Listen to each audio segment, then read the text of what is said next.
Alright, so this is a round 4 game. I am playing against Jilin Zhang, who is originally from China, and she is also a women's grandmaster.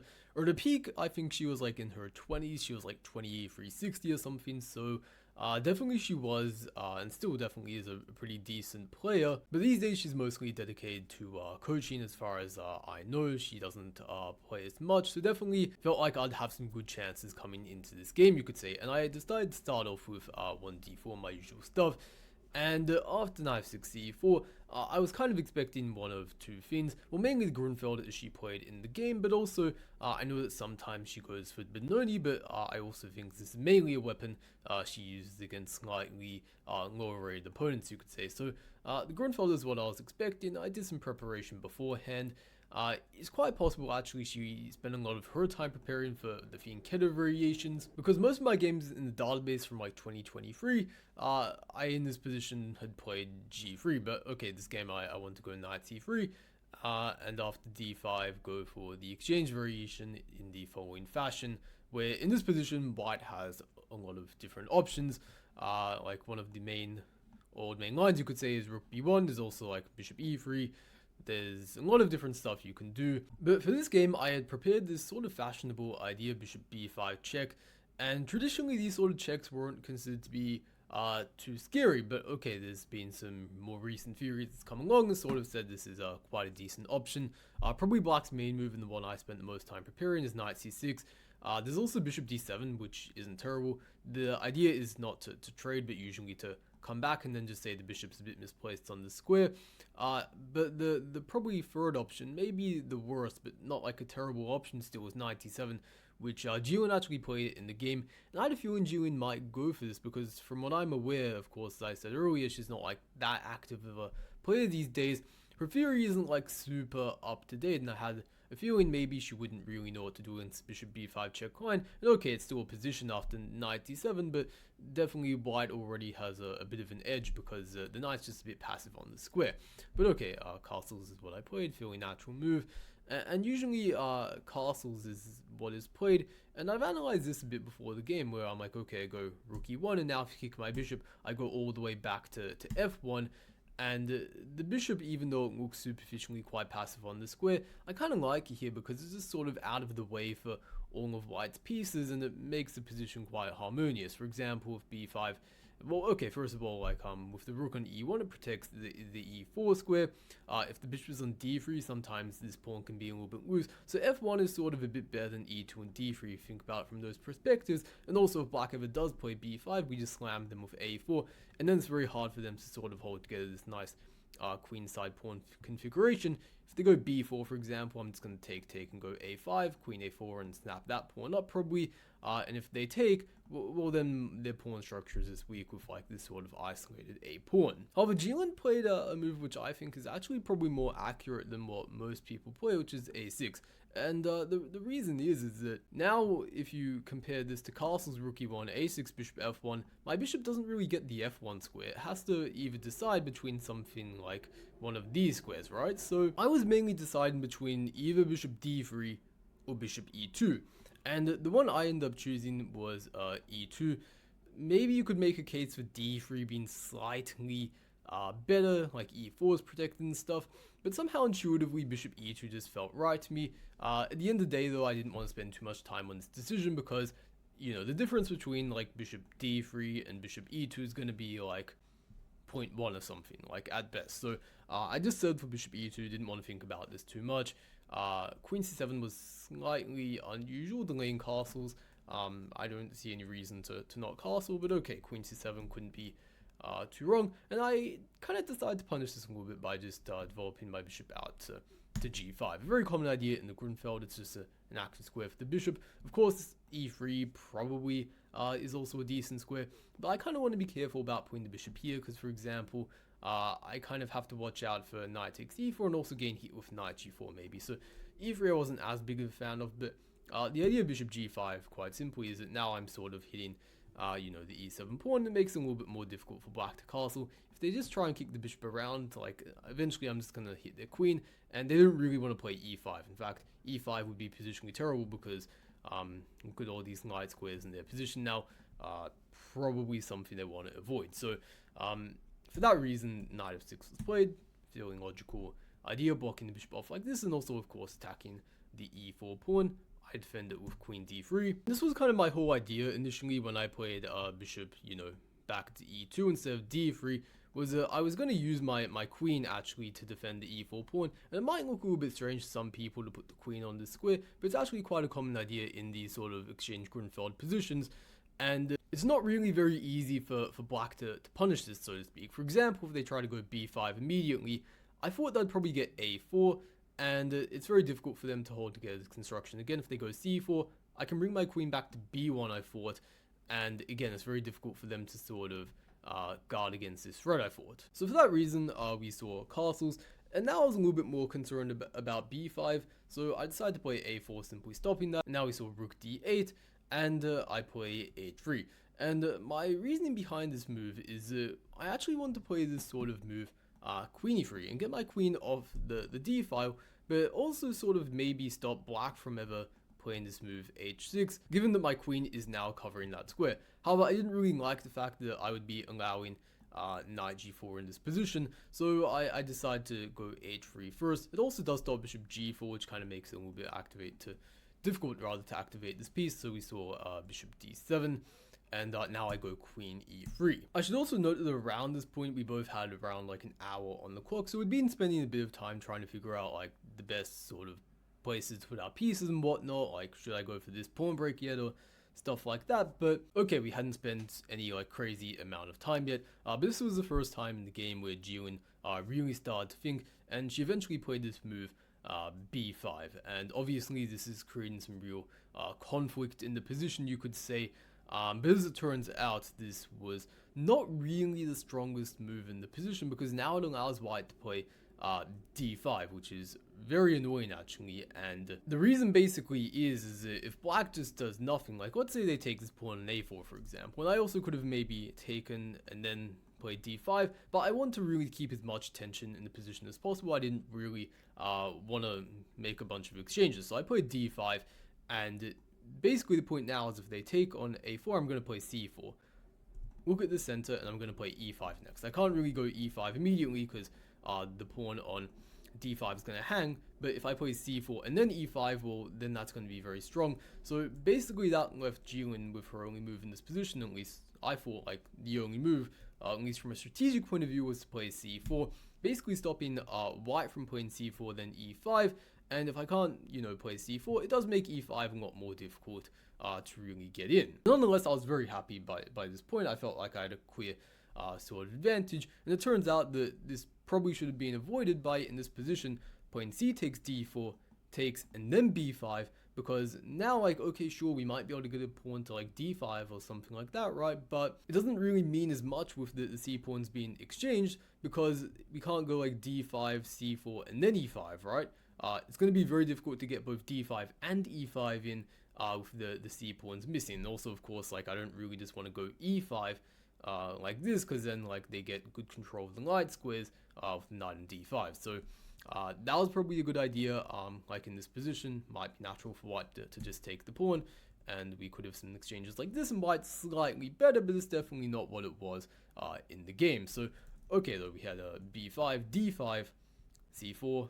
Natural enough stuff, I thought, and now we have rook fd1, and I spent a lot more time on this move than was really necessary, and I'd like to admit. I had 48 minutes on this move, and then I went down to 24 minutes, which is an absolutely retarded use of time. I don't know why I did that, but basically I spent a lot of time considering stuff like knight d4, and I want to try getting like f4 e5. I want to be like ultra ambitious. I didn't really want to play like rook fd1 at first, because I was like, okay, it's a very natural building move, but I'm like, if I'm gonna play f4 e5, I want my rook on the f file and stuff like that. And for some reason I rejected knight d4. It wasn't even like a good reason.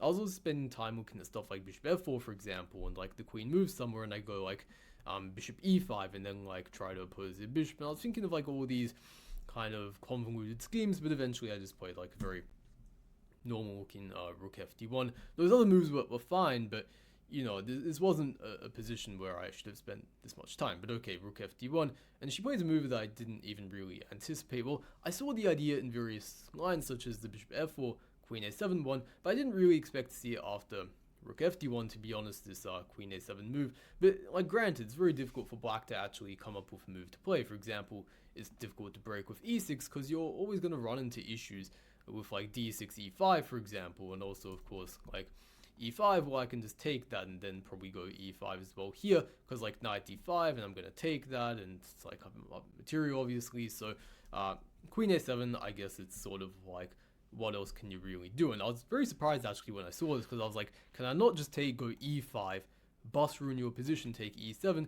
But surprisingly, I was looking at this and I'm like, I didn't feel, at least to me, that obvious that I was like doing better here than I would have if, like, in this position I just played knight d4 and just sort of kept the status quo, so to speak.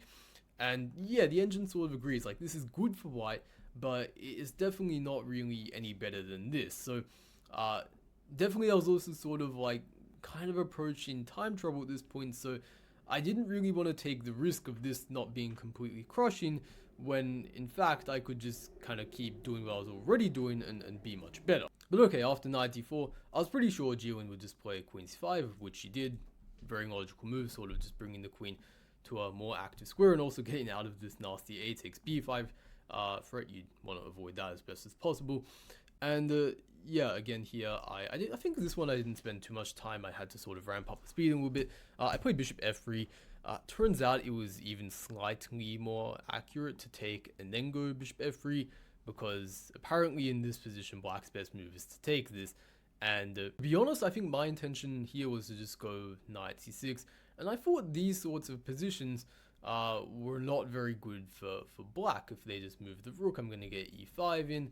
If they take this takes, I thought this was a very dangerous pawn. I'm going to get e5 in. I'm going to open this bishop up. These pawns are all weak. I thought this was like all very good and incredibly dangerous. And was it maybe like decisive advantage? No, not quite. But during the game, it definitely felt scary. And that definitely reflected, I think, in Jilin's choice of next move, which she played h6 on. And of course, it's a very strange decision, because after takes and all these moves, well, white is not only up a pawn, but we have a crushing position that we built up before. She's also given up her dark squared bishop. There's no counterplay in sight. It's not really obvious why she did this actually, and basically at this point white has a completely crushing advantage. However, the thing that was even more crazy than this was that in the next few moves I had got the winning position, but then I just continued to basically commit suicide.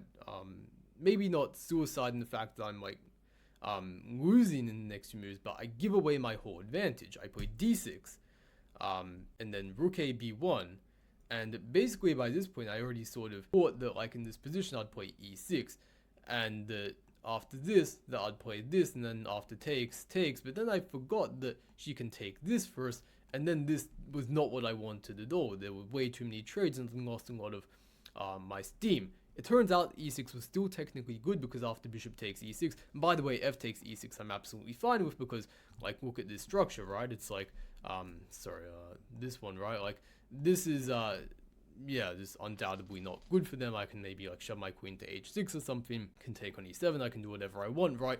But after this, there's only really one move that keeps the full advantage, which is bishop b7.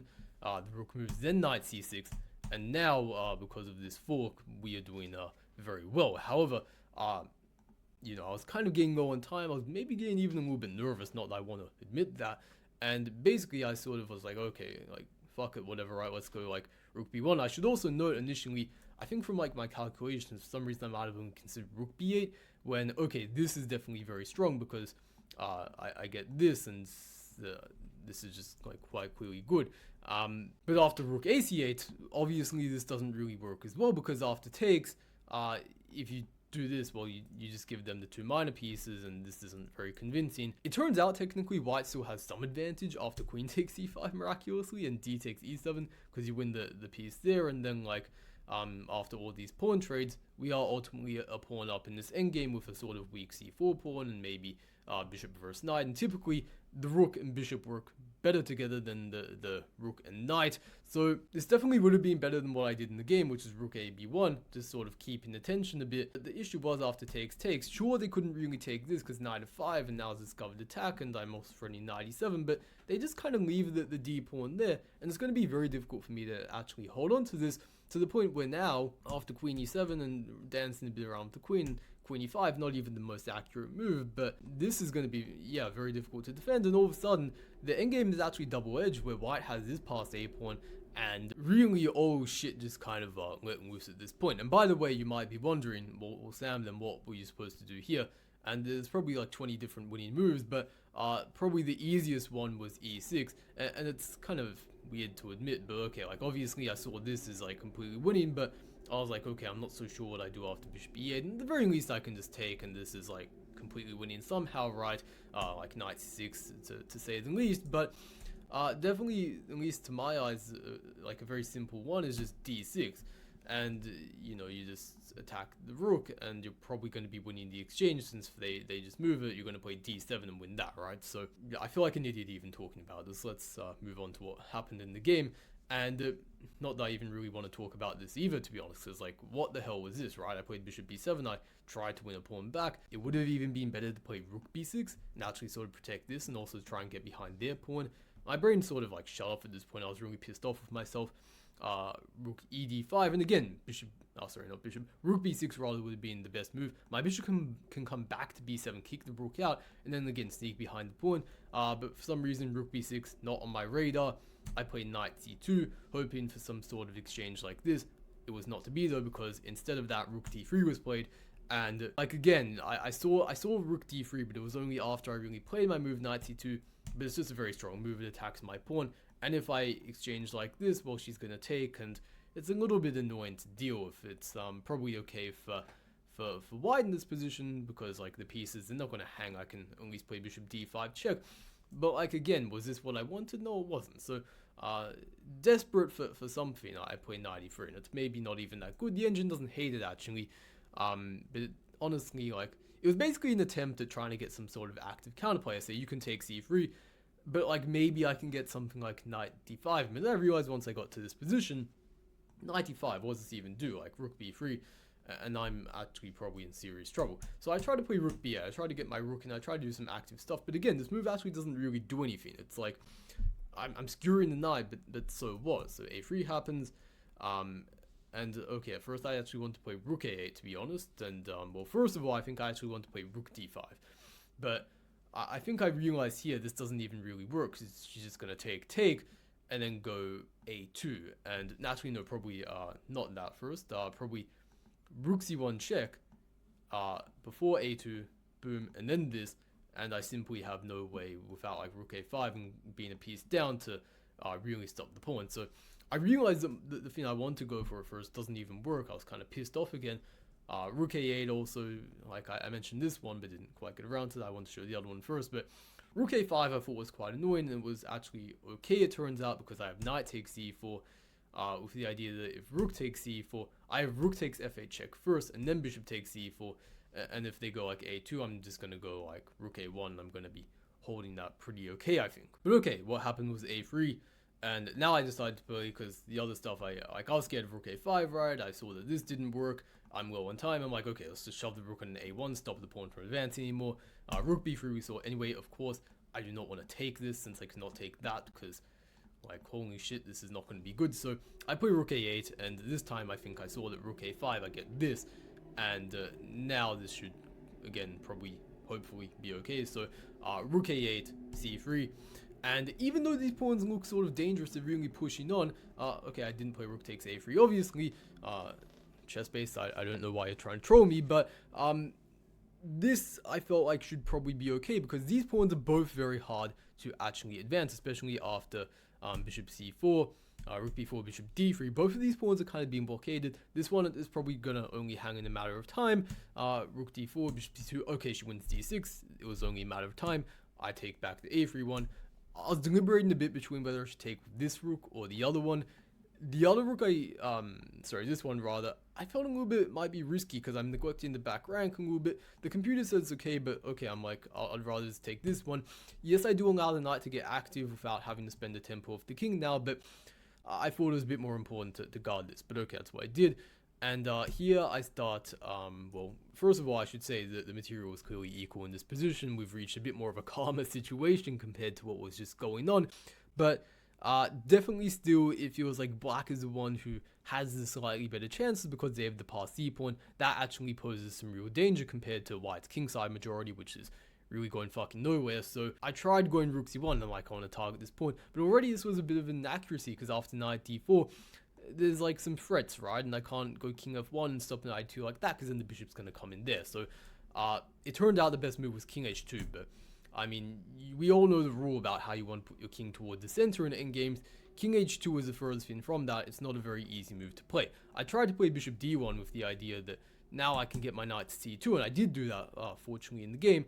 But she could have actually punished me in this very precise moment, and only this moment. She never got another chance to do this in the game, where she could have played c2. And basically the idea is if I take the bishop, well, goodbye my rook there, right? If I take the knight, this may have been the most difficult one, where now basically, especially in time trouble, you basically just have to notice that there's no way white rather can unravel out of this mess. You're just going to gang up on this knight. If I defend it, you can take and then bring your other rook to c6, and you're going to be a piece up, which basically means in this position that white's best option is to give up the exchange here and more or less hope that they can hold this position, but my god, this is going to be pretty difficult to hold. So that was why after bishop d1, this was a kind of critical moment in some sense. I let go of the blockade of the c pawn. The c pawn could have been pushed, but luckily, you know, in time trouble, she wasn't able to kind of calculate that precisely. She played rook c6, but after knight c2, I'm like, okay, I feel like I'm sort of got a grip on things now.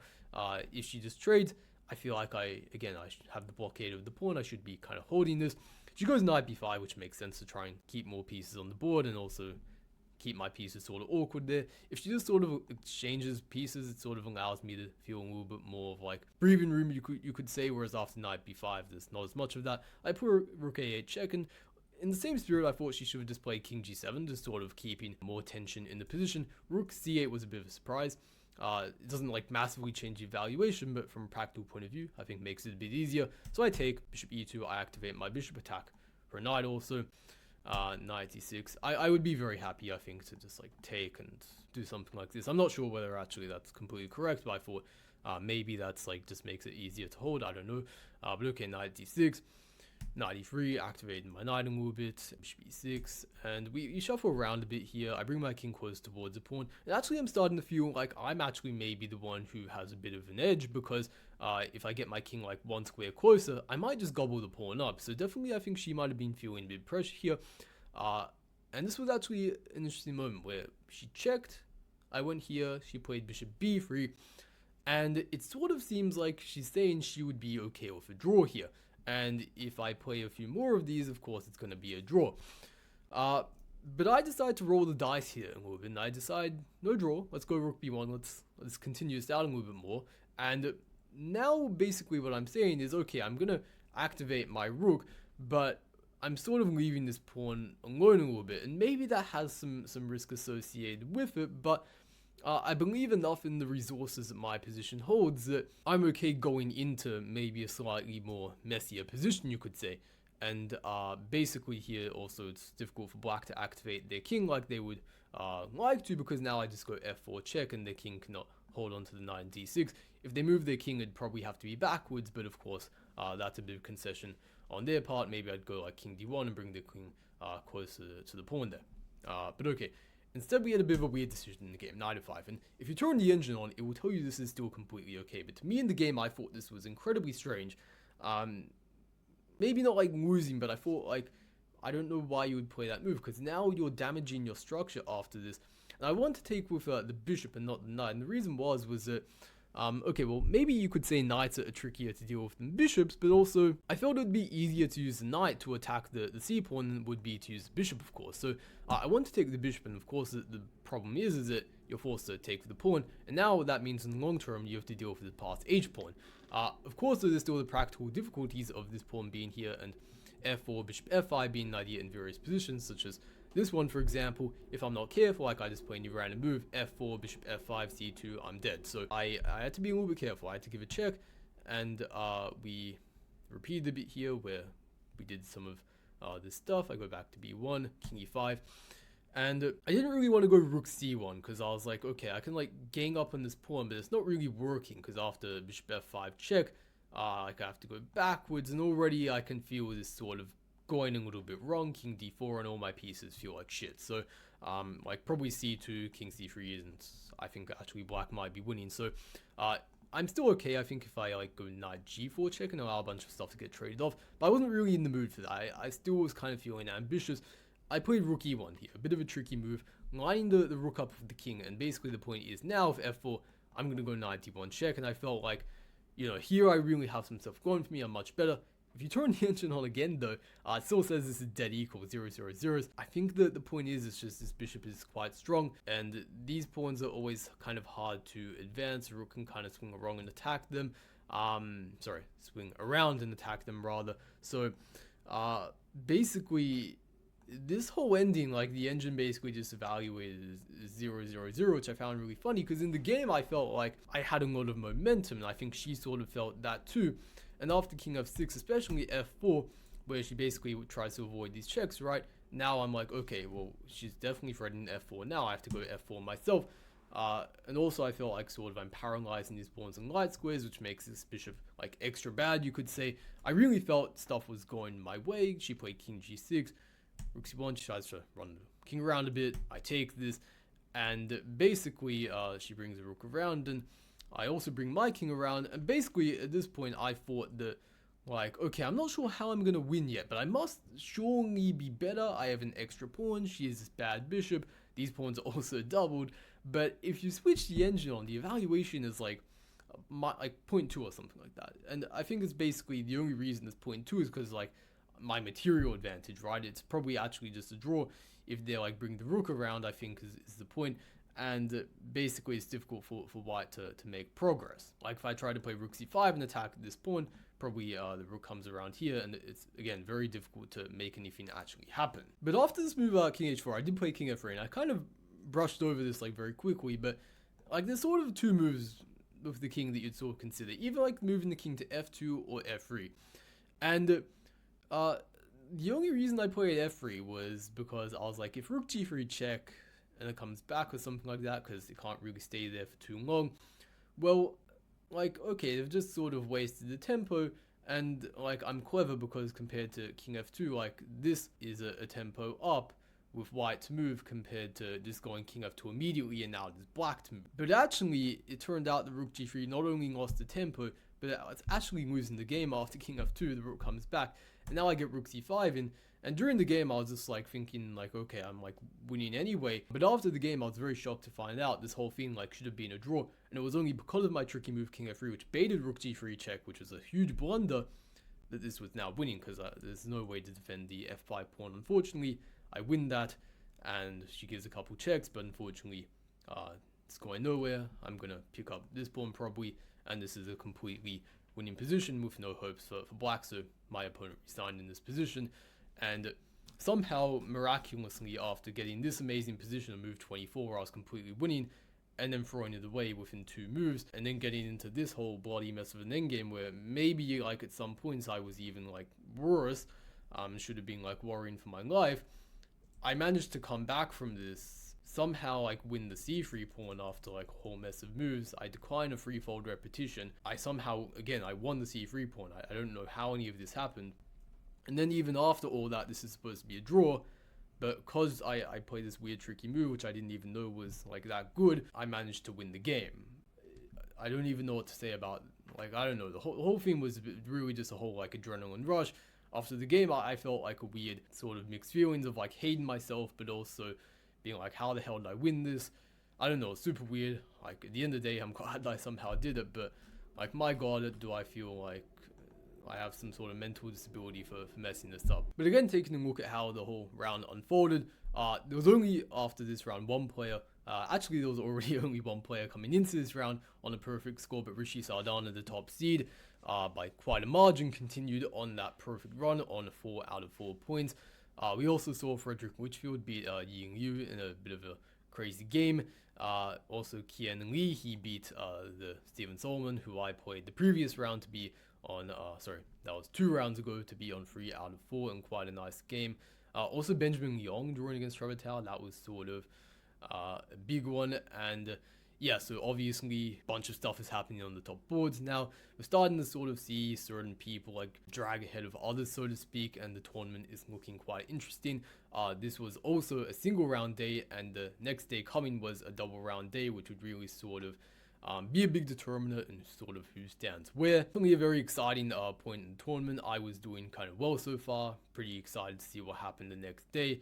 And I was actually paired against Qian Li, who came to Australia not so long ago. And I posted some game recaps, one actually only of the 2 games we played, where we played at Ride Eastwood Open, like sort of early October last year. We drew that game, and then we played another game like a few weeks later, which was also a classical time control game. He beat me in some sort of Nimzo Indian there. And then since then, we've also played in 2 Blitz events. So like in the span of like 3 months or something, we played 4 games, 2 classical, 2 Blitz. I won the 2 Blitz games, and what's funny is that in every single one of those games, I had the black pieces. And then for this coming game in round 5, I also had the black pieces. So I'm like, you know, I would think in like 5 games, I would probably have maybe at least 1 white, but no, the gods of the pairings do not love me, and yeah, I have to have the black pieces against him for this game. But anyways, that's it for this video. Hope you guys enjoyed it, and stay tuned for the round 5 recap. Hope you guys all have a good day.